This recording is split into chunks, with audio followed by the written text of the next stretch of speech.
Olá, boa noite! Começando mais um Social Plus. E aí, tudo bem? Estamos aqui hoje com mais um entrevistado, porque você sabe, toda semana batemos ponto por aqui, eu e toda a galera do DWSG, para trazer alguém bacana para falar com vocês sobre algum tema relacionado ao nosso trabalho do dia a dia, seja marketing, seja publicidade, seja online and or offline. Estamos no mês de maio, como você bem sabe, temos entrevistadores convidados. E no dia de hoje, dia 20 de maio de 2014, temos ela, que também é aniversariante do dia, Andréia Costa. Happy birthday! Do hoje. Olá, Tudo boa bem. noite! Começando mais um Social Plus. Olha aí, Meu estamos Deus. vendo. Hum.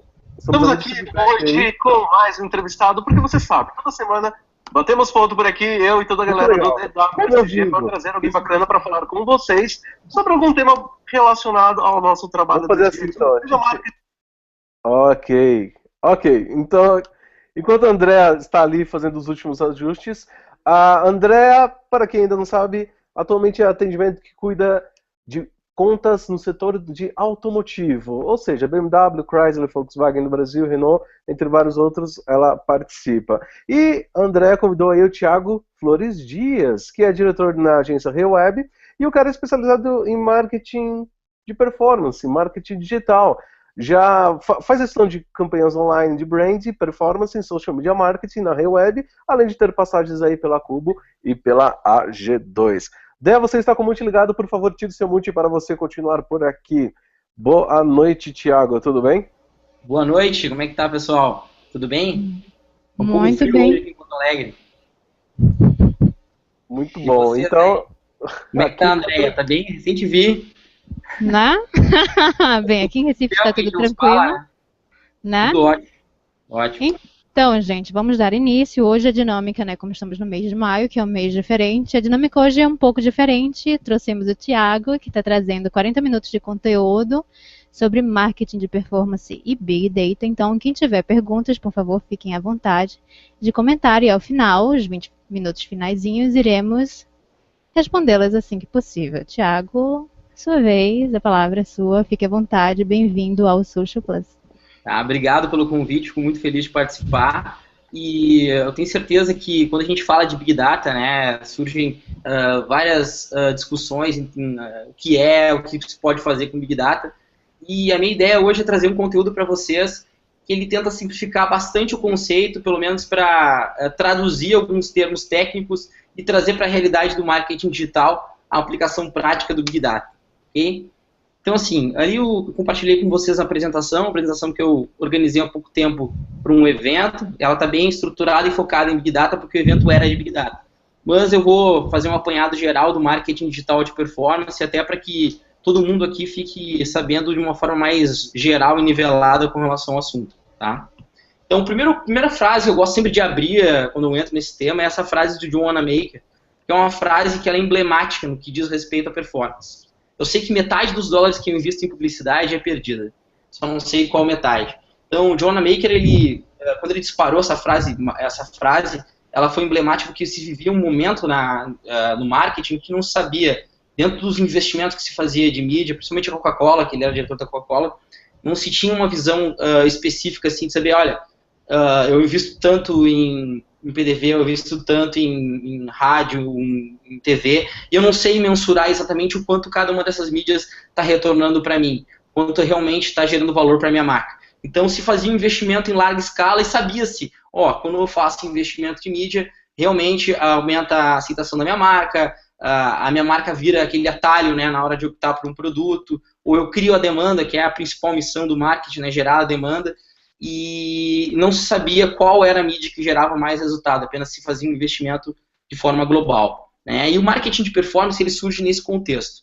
Qual é o contexto que ele surge? Ele surge no momento em que o mercado começa a ficar extremamente competitivo e as empresas elas precisam saber o quanto, né, no momento que você tem escassez de recursos para investimento, tu começa a valorizar mais aqueles dólares que você despende em mídia, né? Então é fundamental quando tu chega nesse momento, uma questão de competitividade no mercado, tu tem que saber quanto realmente essa mídia está retornando para mim de investimento. Então, o analista de ROI, que dentro da estratégia de marketing ficava lá no canto e ninguém dava muita bola para ele, era só para gerar uns relatórios bonitinhos para o cliente, ele passa a ocupar uma função estratégica dentro de todas, seja as empresas ou dentro das próprias agências de publicidade, ou surge os setores de BI, né, de análise de informação, porque sabe-se que se não tiver uma inteligência na análise dos dados, a gente não vai conseguir ter uma campanha competitiva dentro do mercado. Então, para se analisar os fatores relacionados a métricas de uma forma um pouco mais séria, né? Essa cultura já vem desde lá, passando pela década de 90, né, que a gente tem aquela cultura de lifestyle do marketing, e vai para crescimento em função da diversidade dos canais, diversidade das mídias, a gente vai ter a necessidade de mensurar esse resultado, né? E como a gente está falando de marketing digital, é fundamental entender que a própria estrutura do marketing digital ele nos oferece uma plataforma completa para ser monitorada e mensurada. Isso é uma vantagem que nenhuma outra mídia oferecia, né? Ou pelo menos parece que não oferecia, até eu falar de um outro produto que a gente também desenvolveu.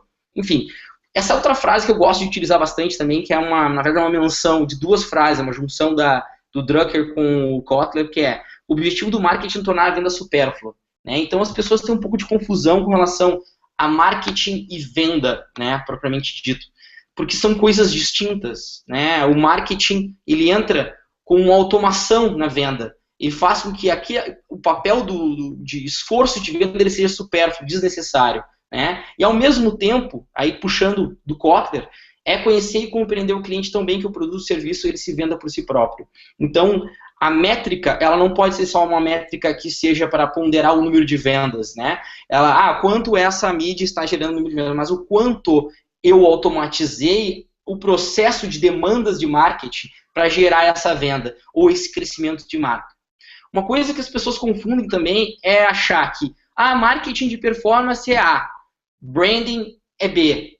Eu discordo completamente dessa visão. Para mim, quando a gente fala de marketing, a gente está falando de duas faces da mesma moeda, né? Porque o próprio marketing de performance, ele tem a ver, ele fomenta o branding com indicadores de performance para poder saber se aquela marca está gerando o reconhecimento, a satisfação ou o sentimento que aquela marca está buscando com aquela campanha, tá? Então, o marketing de performance, ele não deixa de existir dentro do branding. Ele é uma forma diferente de tu enxergar uma estratégia. Quando tu está enxergando uma coisa de uma forma diferente, você tem uma acepção diferente, você tem um pensamento subjetivo diferente, porque os teus objetivos são diferentes.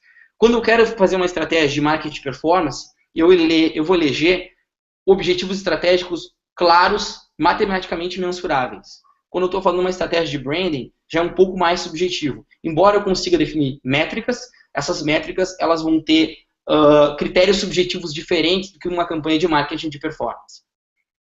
Então, quando a gente vai evoluindo um pouco na questão do marketing de performance, tem que falar um pouquinho sobre como a gente consegue chegar nessa.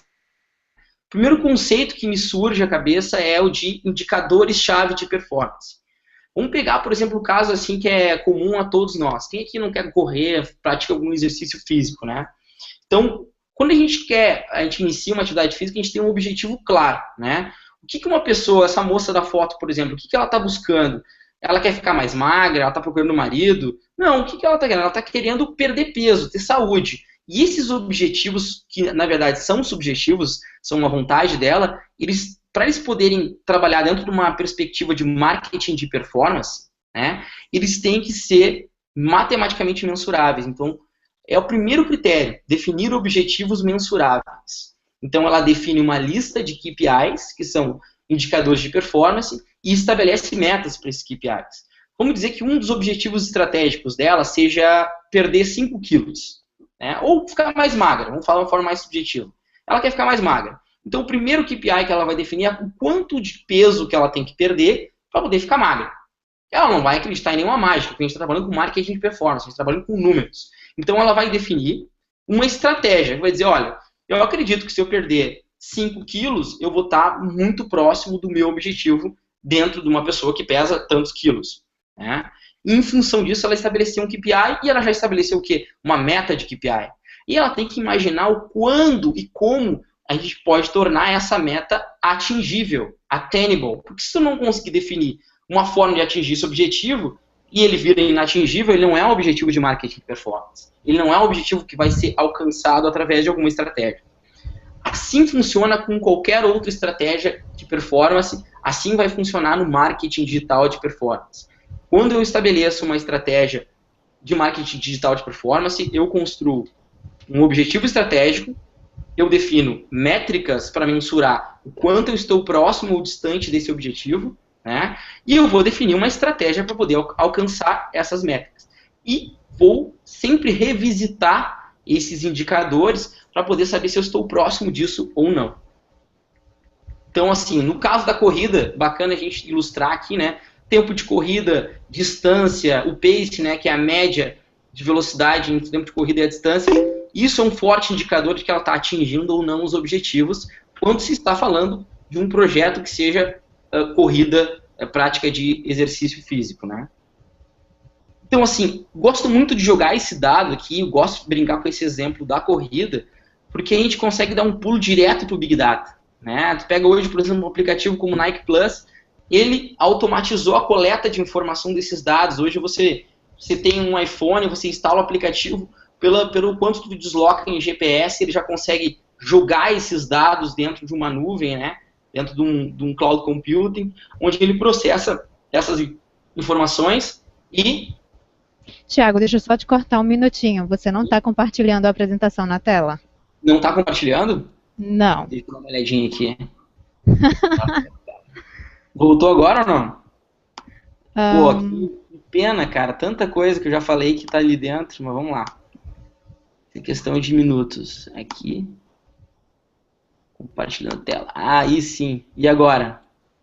Agora sim. Tá, pode continuar. Pessoal. Então, o que eu estava falando aqui, eu citei algumas frases que, na verdade, eu não estava compartilhando, mas deveria, né? E a questão da corrida é dessa moça bonita que eu estava falando aqui, que tem os indicadores de performance dela e as metas de KPI, certo? Quando eu coloco isso aqui, fica claro para você enxergar, olha, o que é um indicador de performance? Bom, eu vou correr hoje 5 km, né? Eu tenho um tempo de corrida de 30 minutos, meia hora, uma hora, quantos quilômetros eu vou correr, qual é a distância que eu vou percorrer e qual é a média que eu atingo de velocidade. Isso vai ter uma queima calórica, né? Um resultado.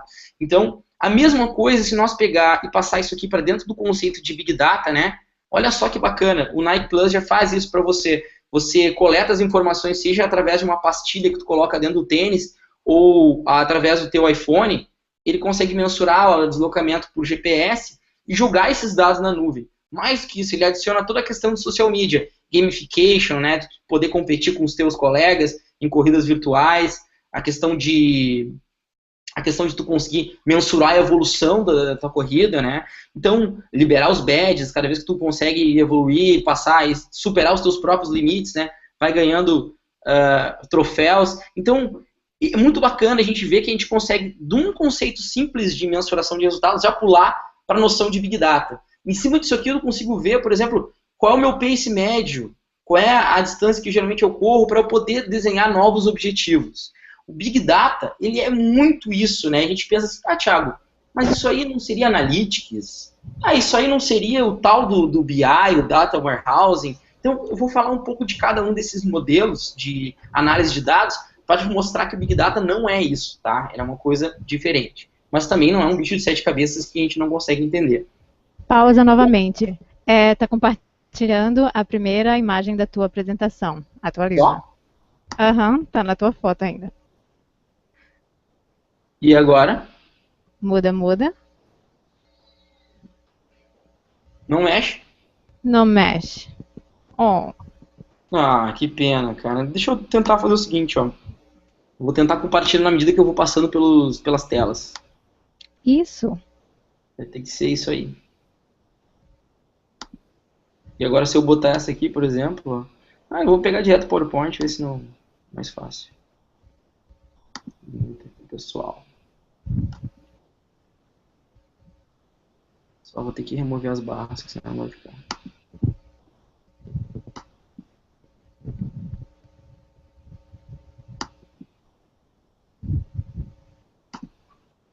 Aí a minha amiga André, que está fiscalizando aí, consegue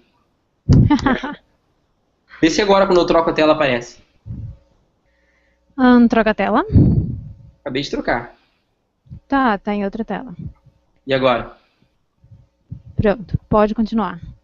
Show de bola. Obrigado aí por me dar esse suporte.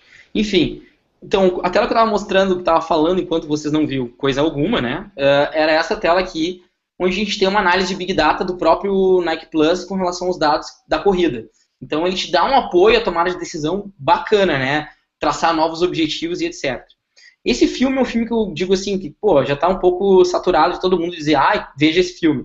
Mas O Homem que Mudou o Jogo é um filme que ele abre um pouco essa perspectiva, porque foi um caso real, né, de Big Data aplicada a um esporte, né? No caso do beisebol, os caras conseguiram montar um time com baixa qualidade de grandes, não tinha grandes talentos, né? Mas que tinham talentos individuais que se complementavam em função de uma análise estatística que um cara fez, ele conseguiu prever que aquele time tinha condições de chegar na final. E ele realmente chegou, com um time medíocre, ele conseguiu chegar na final. Esse é um filme que é bacana para quem quer se aprofundar um pouco sobre marketing de performance e sobre performance em geral e Big Data, né?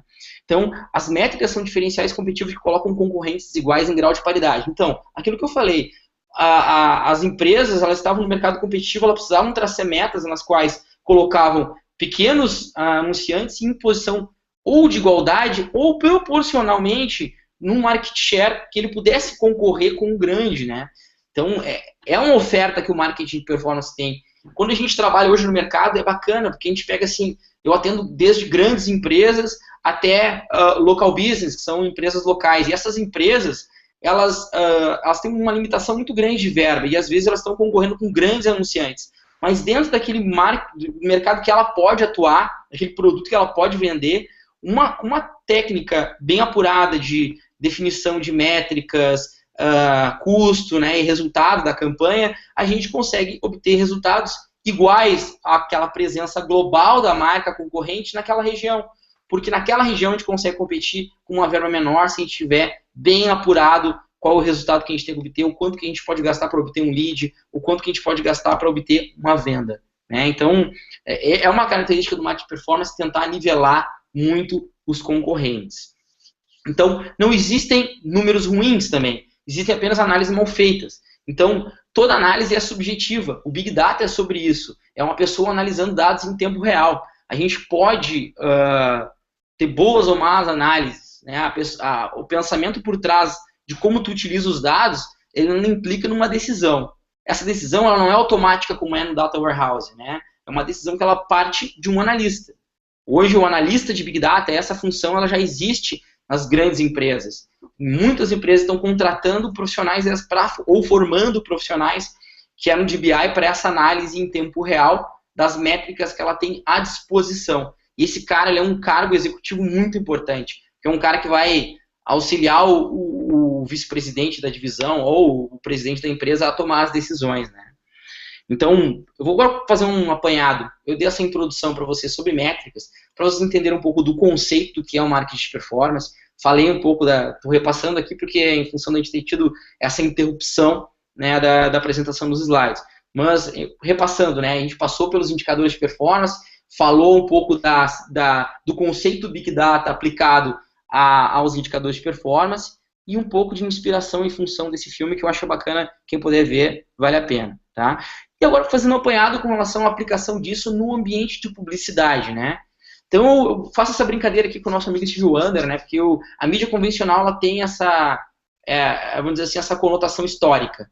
Ela é uma mídia de comunicação unidirecional e você não consegue mensurar efetivamente quem está sendo impactado por ela. Tu tem as pesquisas, tu tem alguns estudos que se faz, já fizeram a técnica do cupom, o cara entra no site, digita o cupom tal para saber quantas pessoas vieram naquela campanha de outdoor, mas não se tinha um mecanismo que garantisse, né, essa mensurabilidade, vamos dizer assim, dos retornos aos impactos que a mídia offline fez. Então, é uma mídia que ela te vê, mas você não vê, ela não vê você, né? Você consegue ser impactado por ela, mas você não consegue retornar esse impacto na análise que a empresa faz do investimento que ela despendeu.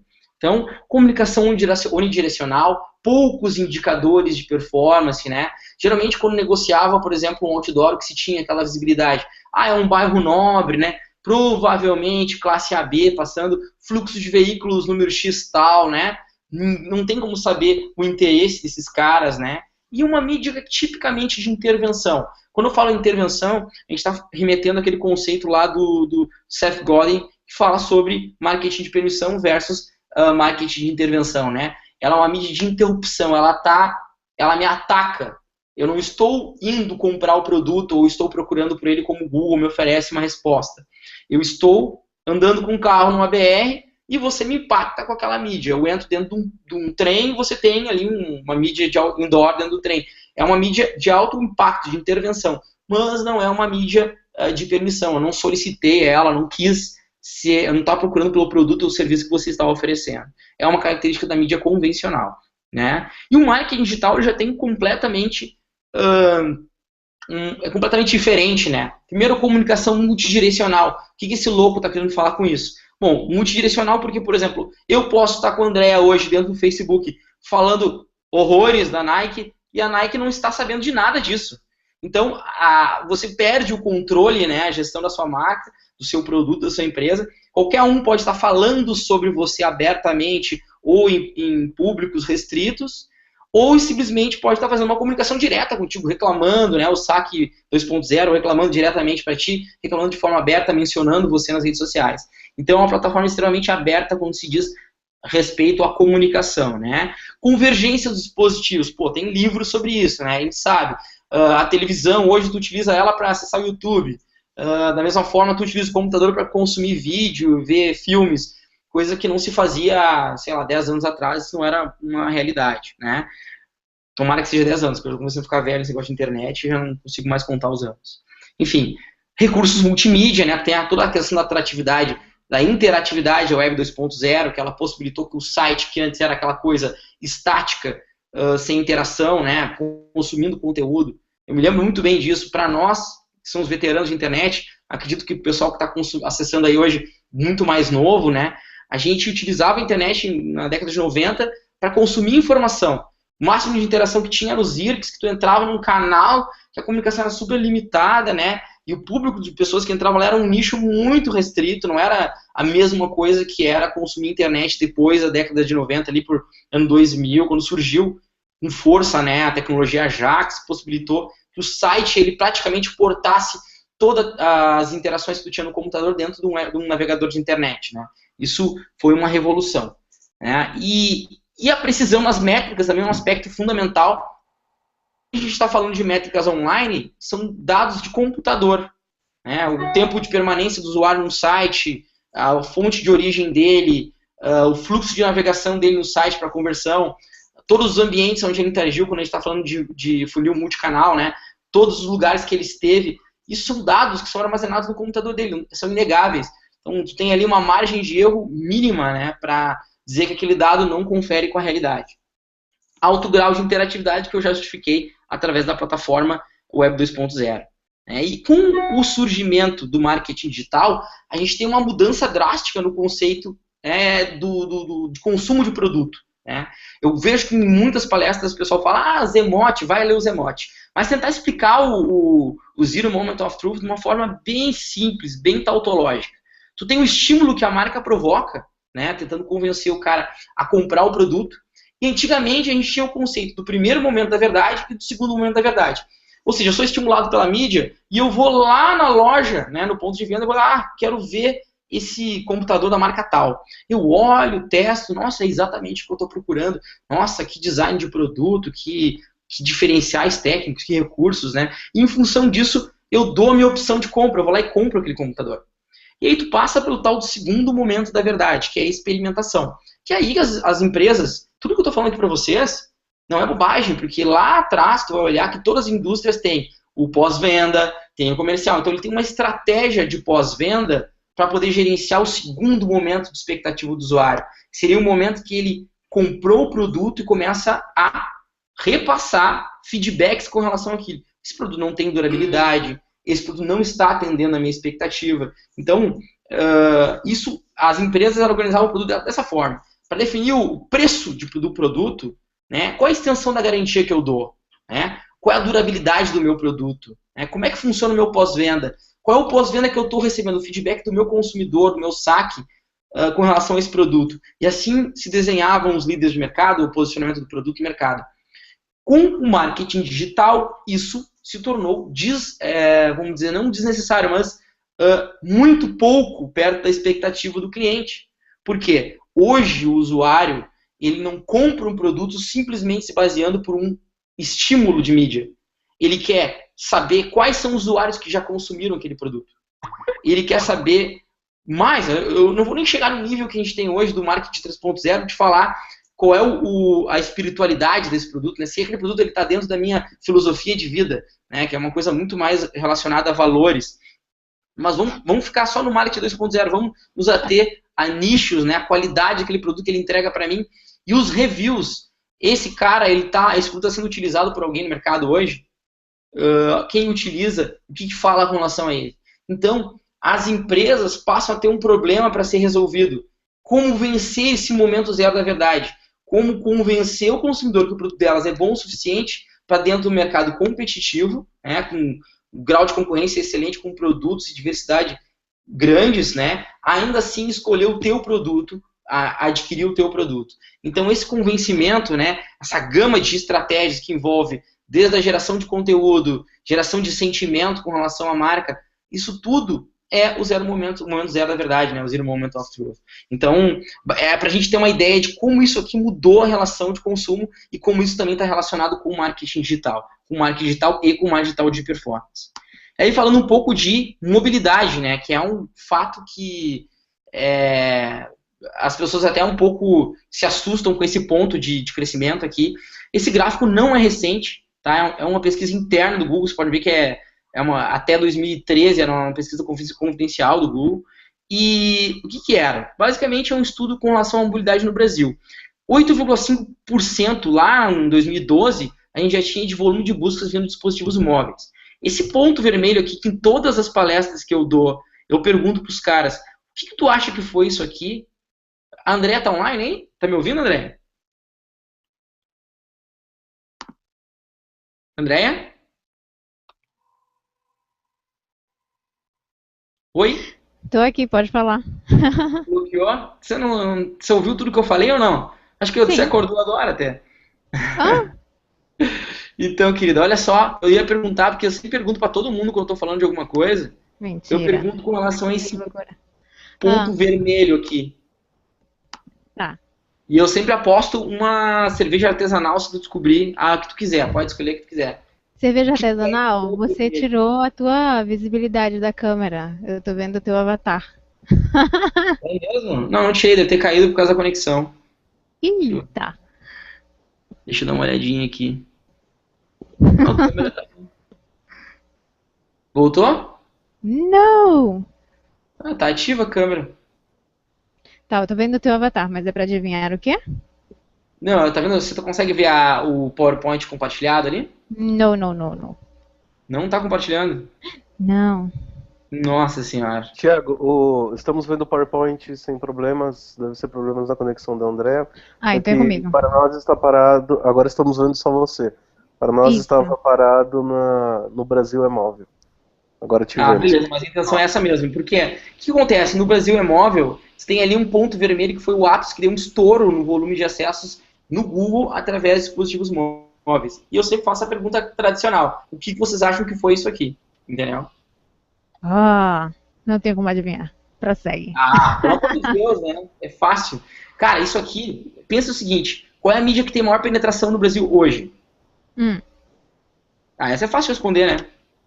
TV aberta, né? TV aberta tem a penetração maior, mais que isso, ela tem o maior market share. Investimento de anunciantes ainda é a TV aberta. E por quê, cara? Esse momento aqui é um momento em que a TIM lançou o seu plano de 50 centavos por acesso por dia. Então, assim, quando a internet móvel começa a ficar barata e acessível, ela dá uma explosão, porque, cara, mídia tem que ser de graça, entendeu? Essa é a visão que eu tenho. Pra mim, a internet de banda larga tem que ser de graça, porque isso vai fazer com que a mídia exploda e ninguém mais consuma TV aberta, entendeu? Então, esse é um ponto importante do crescimento do marketing digital em si. É a questão de tu conseguir ampliar o acesso, possibilitar que todo mundo tenha isso aí. A gente tem um plano nacional de desenvolvimento de banda larga que está correndo no Brasil, que já deveria ter sido executado, e como tudo não está sendo feito no prazo esperado, mas que vai revolucionar, na minha visão, o alcance, né, das estratégias de marketing digital e até onde a gente consegue, digamos assim, fazer com que essa mídia chegue, né? Porque hoje a gente tem uma penetração ainda pequena no Brasil e principalmente um share que, na minha visão, perto da Inglaterra, Estados Unidos ainda está muito abaixo do que poderia, né? E quando a gente está pensando em estratégia de marketing, também é fundamental identificar aonde esse cara, que é o consumidor, que está procurando, que tipo de dispositivo ele está usando, né? Então esse é outro gráfico que ilustra bastante os horários e tipo qual é o dispositivo que ele usa para acessar a internet, né? Isso aqui também pesquisa é gerada pelo Google. Tudo que eu estou passando para aqui você não é tipo a novidade do mundo, mas é fundamental quando a gente está pensando em estratégia de marketing digital. Outra pesquisa interessante, essa do Ibope, do Ibope Nielsen, que é com relação aos momentos de conexão, né? Tiago, novamente tua apresentação tá fora. Tá fora? Tá fora. Ai, Não? meu coração. Tá, eu estou vendo você. Não tá aparecendo? Agora sim, pode continuar. Então, essa pesquisa que está aparecendo aqui para vocês é uma pesquisa que tem a ver com segunda tela, né, cara? Que é um conceito que, porra, já tá todo mundo falando há muito tempo, né? 27% dos brasileiros consumindo TV, internet simultaneamente. Então, tudo isso que gera insights para até mesmo para o tipo de conteúdo que a gente gera, tanto estrategicamente nas redes sociais ou para campanhas de marketing de busca, ou também para falar sobre o que as pessoas estão falando naquele momento e pode ser utilizado estrategicamente pela empresa, né? Então, mas eu coloco assim para a gente dar uma visão geral do marketing digital antes de entrar aprofundado na estratégia de performance. Então, assim, eu consigo definir esse diagrama assim, de marketing digital de performance como a base estratégica de como atrair, converter, relacionar e como aprimorar esses mecanismos, né? Para mim, marketing digital de performance em nível de processo é isso aqui. Atração, conversão, relacionamento e aprimoramento. Certo? Então, primeiro caso, atração, publicidade em mídias sociais, mecanismo de procura, trabalhando otimização orgânica de sites, trabalhando links patrocinados, não interessa. Qualquer estratégia que tu usar de atração, ela pode ser uma entrada para o marketing de performance. Marketing de conteúdo, produção de conteúdo em blogs, né? Rede de display, sendo do Google ou não, trabalhar com rede do Yahoo, trabalhar com redes de afiliados como Lomadi, trabalhar com agora me fugiu o nome daquela rede de social media, afiliados social media, como é que é o nome daquela rede? Boobox, também, que é interessante, e os caras trabalham já com o conceito de Big Data, então toda forma de atração é válida para marketing performance, desde que ela tenha sempre um indicador de performance, para saber o quanto eu estou investindo nesse canal de entrada e o quanto aquilo está retornando para mim de resultado, né? E aí, estratégia de conversão, né? A gente tem o conceito de mídia de último toque, né? Que é aquela análise que se faz. Qual foi a mídia que, em última análise, foi que gerou aquele lead, né? Como a gente está falando, por exemplo, de uma landing page. A landing page é aquela página de conversão altamente voltada para conversão que tu desenvolve para lançar um produto. Então, o cara foi lá no Google, digitou a palavra-chave, né? Vamos falar aqui que a Andrea está presente, é bacana ela nos ajudar. O cara digitou lá BMW X1. Eu gero uma campanha, um anúncio extremamente qualificado, com um índice de qualidade elevado, para uma landing page da BMW X1. Tem todo um estudo de usabilidade nessa página, para que ela gere uma conversão, uma resposta de conversão. O usuário, vamos dizer que a gente defina 2 critérios de conversão, seja um telefone ou um formulário que deve ser preenchido. O usuário preenche o formulário, clica no botão enviar, e aquilo gera a conversão. Gera aquela resposta de performance que eu estou buscando, certo? Então, isso seria o processo de conversão. Então, aqui eu dando alguns exemplos de coisas que a gente faz, né? Landing pages para caminhões, carros de várias marcas, para motos, né? Alguns trabalhos que a gente já desenvolveu para grandes marcas. Aí trabalhar o relacionamento com esse cara. Converti o cara está na minha base, né? O cara já é meu cliente, ou pelo menos ele já solicitou uma cotação, é um lead em potencial. Como é que eu vou trabalhar a questão de relacionamento com esse cara? Aí entra a estratégia de nutrição de leads, né? Como é que eu vou pegar esse cara que é um lead ou é um prospect, né? E vou transformar ele em cliente, gerando conteúdo valioso para ele, seja através de marketing de conteúdo, e-mail marketing, social media marketing, produção de conteúdo nas redes sociais. Para quê? Com 2 objetivos bem claros. Cross-selling, tentar vender um produto relacionado com aquele produto que ele já comprou, ou fazer um upselling, vender mais coisas que eu tenho no meu portfólio de produtos para aquele cliente. Isso aqui é um típico diagrama de relacionamento para marketing de performance. Quando a gente está falando de aprimoramento, a gente entra naquela questão do modelo Kaizen, né? Que é a questão de melhoria contínua. Hoje, amanhã sempre melhor do que hoje, né? Sempre tentar revisitar a nossa estratégia.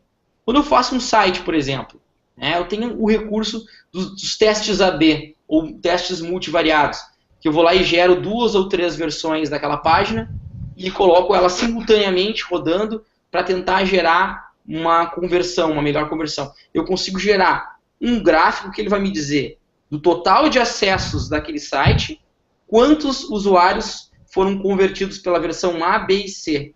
E em cima disso eu consigo definir qual versão é que gera uma performance melhor, em função disso eu ativo aquela versão como a definitiva.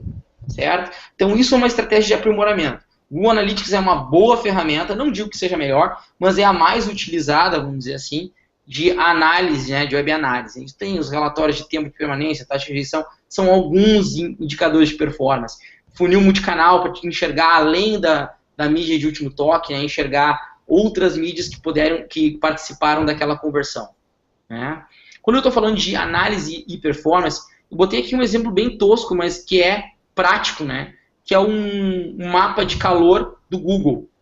Por que isso é interessante? Para te saber, através do eye tracking, que é uma técnica que ele mensura quais são as áreas, né, que o cara aprende mais o olhar. No caso aqui, pode ser feito isso por estudo de laboratório, mensurando realmente onde o cara olha, ou através de ferramentas bem simples, tu consegue ver aonde o usuário clica, ou o tempo que ele leva para scrollar a página, e marcar as áreas que são consideradas áreas que geram mais visibilidade. Tu consegue, por exemplo, com um portal de notícias, definir aonde vai ficar os banners que tem um valor de mercado maior. Ou pode, por exemplo, definir qual o conteúdo que estrategicamente tem que ficar na parte superior, porque aquela parte é uma parte que é mais valorizada pelos usuários. Então, tudo isso é estratégia de aprimoramento. O marketing performance tem isso como um dos seus pilares. Certo?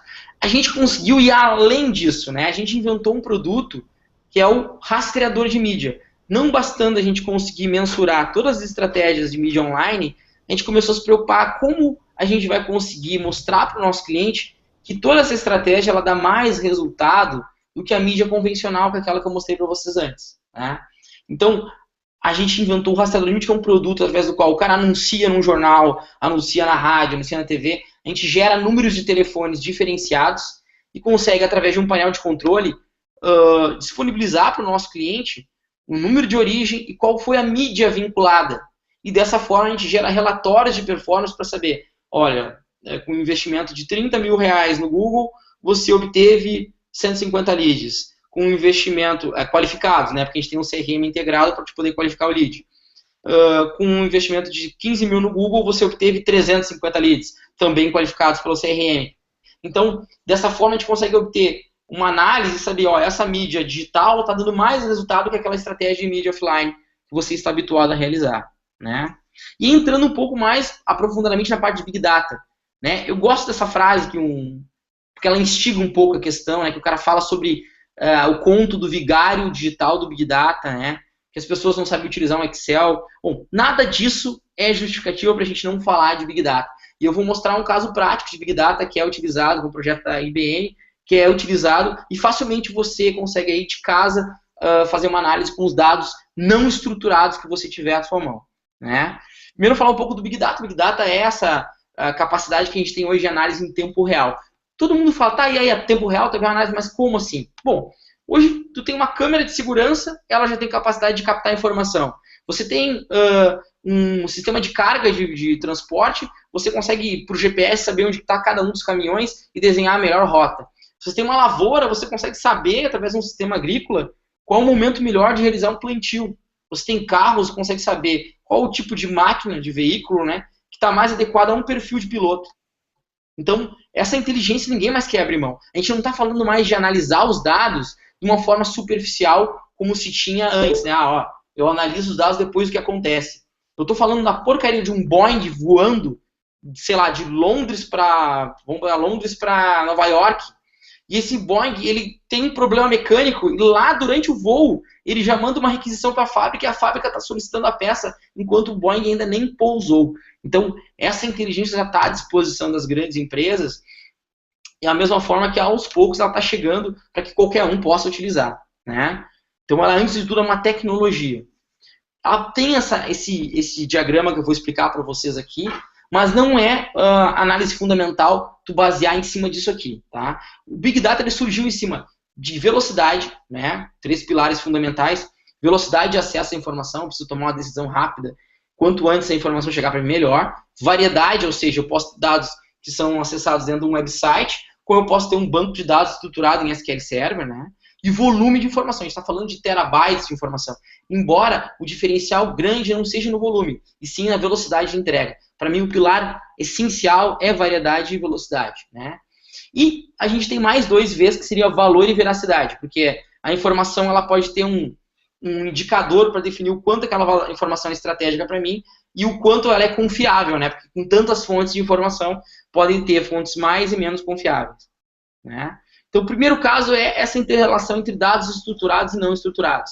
Eu posso pegar um arquivo texto cheio de informação, jogar para dentro de uma ferramenta de Big Data, ela já começa a ler e enxergar relacionamentos entre esses dados, né? Eu fiz essa brincadeira aqui, depois eu vou mostrar para vocês. Primeira coisa que eu faço, então, é a comparação Big Data e Analytics, né? Primeiro, Big Data, análise em tempo real. Não confundam com a análise em tempo real do Google Analytics, não é a mesma coisa. Estou falando análise para tomada de decisão. Ele já gera a inteligência suficiente para eu relacionar as informações e já tomar uma decisão na hora, né? A análise do Analytics, mesmo sendo em tempo real, a cada 5 segundos ele vai lá e verifica de novo, ela é sempre posterior ao evento. Ciclo de testes e melhoria contínua é uma característica típica da estratégia de web análise, né? Você faz um teste e melhoria. Você faz uma correção e melhora e testa novamente para ver se ela está conseguindo gerar o resultado. Já no conceito de Big Data, a tomada de decisão já é em tempo real. Você já consegue neutralizar aquele problema através de prevenção, previsão e projeção. Quem é que é campeão hoje em internet em utilizar isso? O Google. Se tu pensar que ele usa o algoritmo de Pearson, que é um coeficiente de proximidade, para usar a estratégia dele de palavras-chave similares, entendeu? Ele já usa estatística para prever para onde está indo a busca, para desenhar as tendências de procura. Se você usa, por exemplo, o Google Trends, lá no final aparece aquela previsão, tanto. Aquilo ali, cara, é pura estatística, cara. Entendeu? E esse pensamento estatístico tem tudo a ver com Big Data. Big Data e Data Warehouse. Para quem não está familiarizado com o conceito de Data Warehouse, tá? Que Data Warehouse é a prática em si, é a construção de uma arquitetura de análise de dados, onde tem, por exemplo, vários banquinhos de dados da tua empresa, e você começa a fazer um estudo de BI em cima deles e dizer, não, mas eu cruzar esse dado com esse aqui, eu sei que eu consigo ter uma ideia de quanto que eu tenho que vender meu produto daqui 30 dias. Ou quanto que eu tenho que comprar de estoque para daqui 15 dias. Isso é uma estrutura pré-montada. O Big Data não é isso, ele é uma tecnologia, ele é aberto para qualquer tipo de interpretação e tomada de decisão em cima desses dados. E um diferencial fundamental em cima da prática do Data Warehouse, né? Big Data e Cloud Computing também fazem um pouco de confusão. O Google BigQuery é uma computação na nuvem, vamos dizer assim. Ele te suporta análise de dados complexos e estruturados. Já o Big Data não, ele serve-se dessa estrutura para ajudar na leitura e análise dos dados, mas ele é um pouco maior do que isso. Ele é análise de dados não estruturados também, né? Então, assim, soluções de Big Data que tem hoje no mercado aberto para grandes empresas, vou dizer assim, né? Prestando bastante atenção nesse Hadoop, que é um projeto da Intel, mas já tem o projeto ligado ao Apache. A gente sabe que o Apache é um dos servidores web mais utilizados, então quem usa sites em PHP, tendo o Apache Hadoop, tu já consegue integrar as informações que são geradas pelo site diretamente com a inteligência do Hadoop, né? Aqui está o conceito que alguns programadores já conhecem bem, quem trabalha com JSON e outras tecnologias, que é o conceito do NoSQL, né? Não sem linguagem SQL, mas not only SQL. Então, leitura de dados estruturados, leitura de dados não estruturados. Tudo isso trabalhando de uma forma integrada. E tem ferramentas para manipular esses dados que já são conhecidas. Aqui eu citei 2. O ClickView e o Splunk são ferramentas que já possibilitam tu pegar dados gerados, tanto não estruturados, estruturados, e tentar fazer uma análise em cima deles todos. Agora, prestem atenção nesse projeto, o Many Eyes, que esse projeto é muito fácil. Tu aí mesmo, onde tu tá, tu pode pegar entrar no manyeyes.com agora e criar uma visualização. Quando ele pedir para te alimentar um dataset, tu vai pegar um texto teu, qualquer coisa, e colocar lá dentro. E vai inserir. Se você fizer isso, vai observar muito facilmente, você vai conseguir fazer uma análise de Big Data. O que eu fiz? Eu peguei um CRM nosso, puxei vários contatos comerciais de clientes, peguei, e em cima disso eu joguei lá dentro, já me criou uma nuvem de palavras-chave, está vendo ali? Né? Estão enxergando? Ô, André, tá visível? Tá visível sim, pode continuar. Tá visível? Posso continuar? Tá sim. Tá, vê se ainda tá visível. Tá, beleza. Qualquer coisa me dá um toque. E na parte, eu peguei as auditorias dos clientes, que é uma coisa bacana, que a gente tem esse trabalho também de pós-venda. Liga, pega uma telefonista, ela liga para auditar, para ver como é que foi a performance comercial em cima dos leads gerados, né, que é fundamental. O cara liga, eu peguei esses dados aqui e joguei lá dentro. Olha que coisa bacana. Eu consigo, em um segundo, ter uma visão de o porquê, por exemplo, um cliente não está performando em vendas. Ele coloca lá a palavra vendedor, entrou em contato, cliente não recorda o nome do vendedor. Aí eu joguei o texto sem estrutura nenhuma, gente. Eu peguei isso aqui, joguei num bloco de texto, joguei lá dentro. E ele começou a relacionar as informações. Não entrou em contato, o cliente decidiu receber a cotação por e-mail.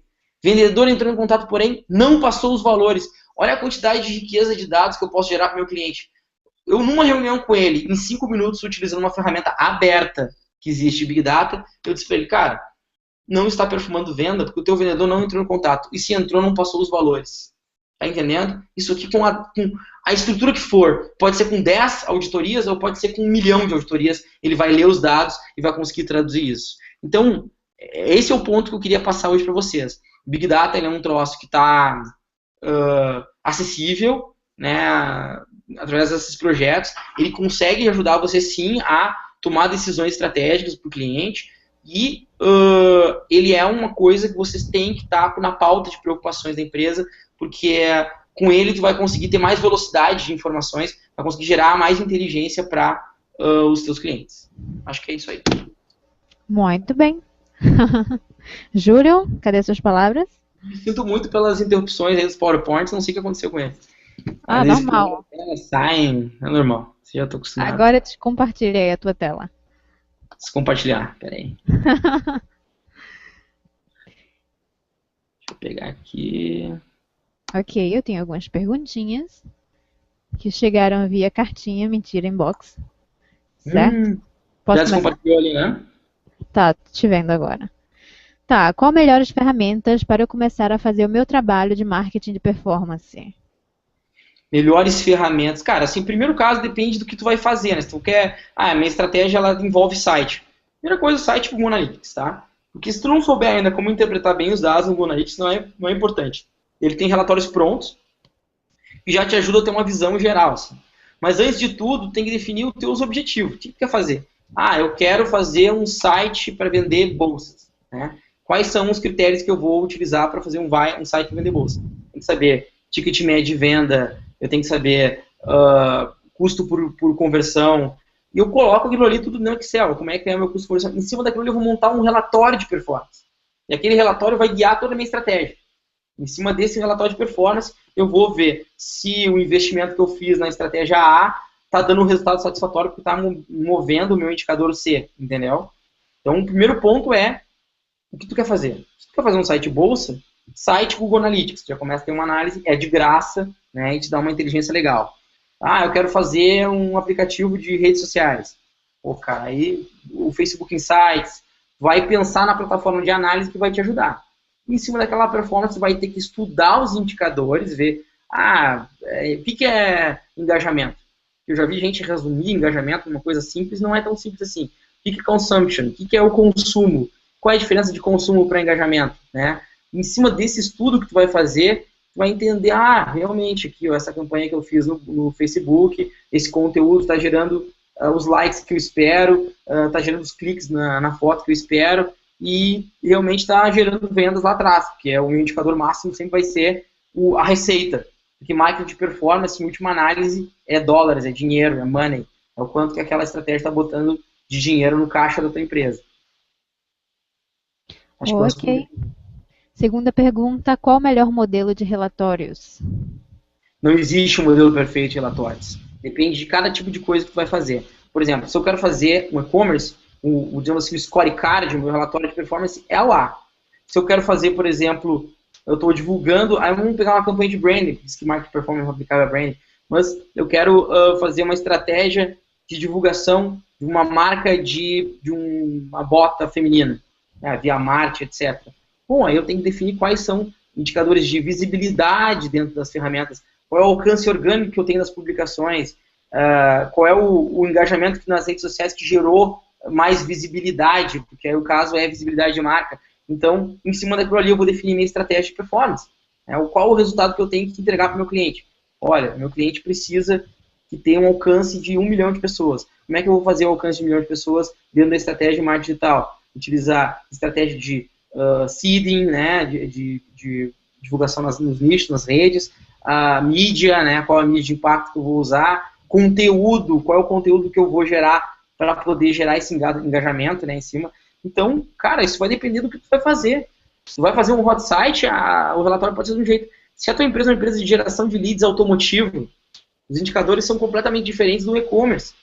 Então, por isso que é subjetivo. O marketing performance ele é orientado aos teus objetivos.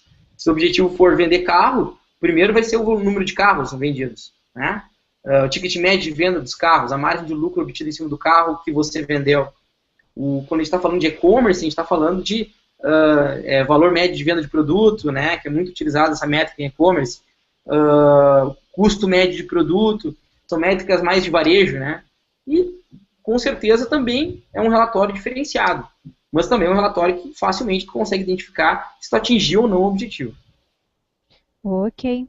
Quais os principais problemas na apresentação de resultados de marketing de performance? Principais problemas. Eu vou te dizer que não existem, assim, problemas graves, assim, para serem enumerados, tá? A não ser que tu não tenha gerenciado bem a expectativa do cliente, tá? Porque o cliente, ele, obviamente, quando tu fala, eu vou aumentar o teu faturamento em 20%, por exemplo, tu estabelece um objetivo que não é tão facilmente atingível, né? Agora, quando tu começa um trabalho, um ciclo de desenvolvimento com o cliente, no qual tu diz, o meu compromisso é melhorar o teu posicionamento. Hoje você gera 10 leads. Eu quero gerar 150 leads em 3 meses. Então, é mais fácil de tu não ter nenhum problema. É óbvio que o problema sempre a desorganização. É sempre se tu não gerenciar bem a expectativa do cliente no início do trabalho. Se no início do trabalho deixou claro para ele, isso aqui não é uma coisa para um dia, é uma coisa para 90 dias. Eu vejo muito isso, por exemplo, no caso de consultoria e otimização orgânica. O cliente, às vezes, né, os comerciais, eles chegam no cliente e dizem assim, não, tu vai estar em primeiro lugar no Google. Tu vai estar lá, se o cara vai colocar imóveis Porto Alegre, tu vai ser o primeiro lugar. E aí, o que acontece? É uma falta de conhecimento com relação à consultoria que está sendo desenvolvida, porque isso não existe, cara. Né? Tu precisa de um período para trabalhar a indexação do site, construção de conteúdo relevante, trabalhar link building, trabalhar link marketing, que seja, chame como quiser, mas para construir estratégia que gera relevância, desenvolver, entender quais são os domínios que têm autoridade para a reputação do teu site. Então, não é um trabalho que é do dia para a noite. É um trabalho de longo prazo, né? E se o cliente tem essa visão do longo prazo e você consegue construir um relatório de evolução do trabalho, né? Esse é o scorecard perfeito. Não é aquele que diz assim, eu já estou no primeiro lugar no Google. Não. É aquele que diz assim, estamos hoje em 25º lugar no Google e o nosso objetivo é que em 30 dias estejamos no 12º, porque é o que a gente considera atingível em função da pesquisa de concorrência que a gente fez.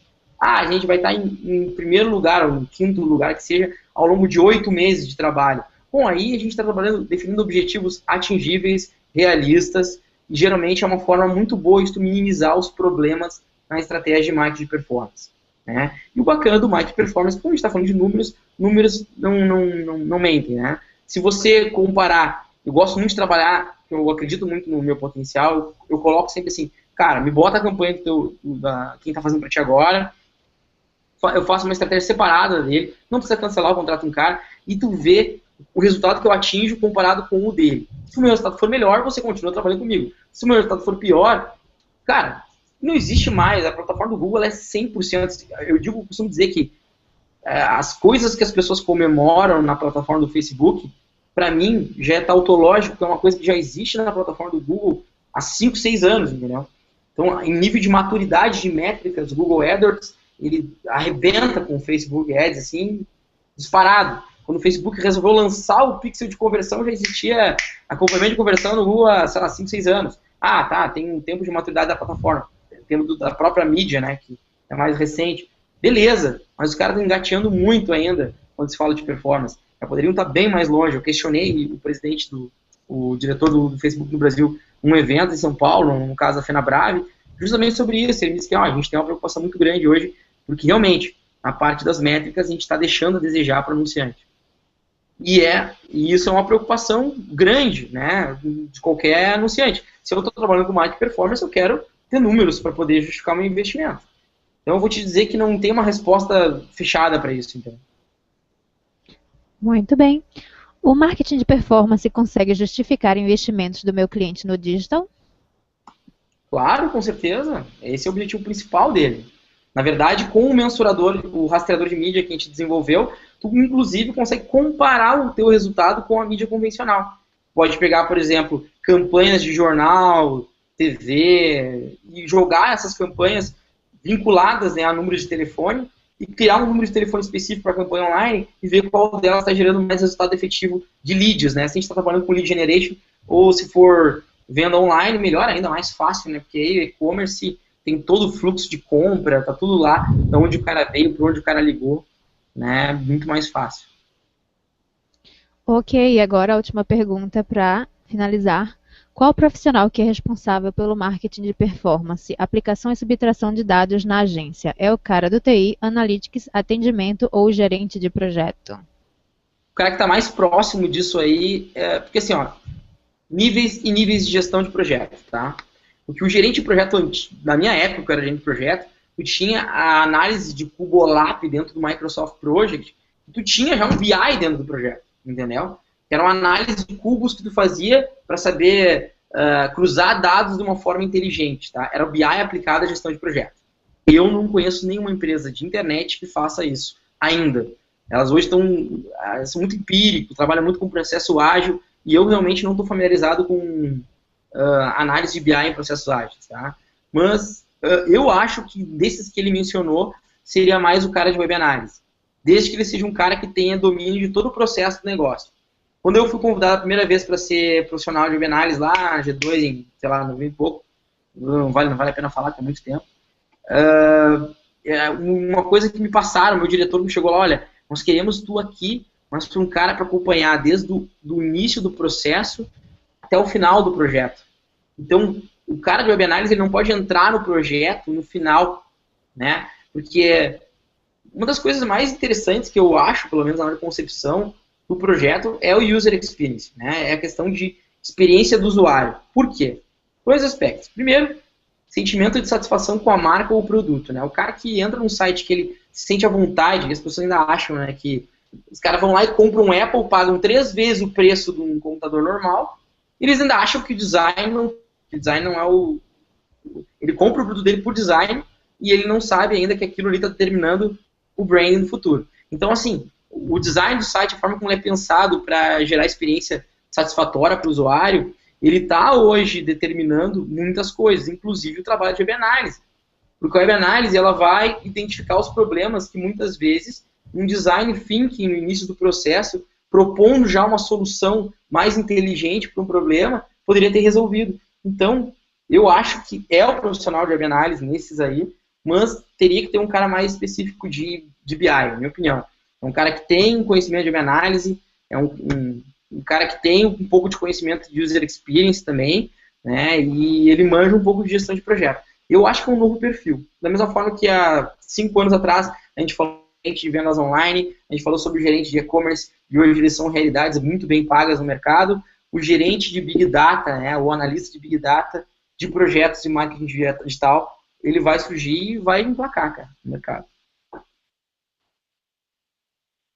Era isso? E sim, eu gostaria de agradecer a sua presença mais uma vez. Júlio, gostaria de dar uma palavrinha de encerramento? Obrigado, gente. Vou mandar um abraço para vocês. Ó. Vai, besta. Olha aí, obrigado por quem ouviu até agora. Vocês ficaram aí com o Thiago Flores Dias, diretor na empresa ReWeb, convidado da Andréa Costa, a nossa First Lady aqui do Projeto Social Plus. E você já sabe, semana que vem tem o nosso último episódio da nossa temporada de maio aí, que é entrevistadores convidados. Nossa querida Dani Rodrigues vai passar por aqui com um entrevistado muito bacana, vocês fiquem por perto. E como você já sabe, em junho será o último episódio da temporada. Estamos preparando coisas legais, tá bem? Então, obrigado novamente, Andréia. Valeu, Thiago, muito sucesso para você. Grande abraço, até a próxima. Abraço do Sul para vocês. Até mais, tchau, tchau.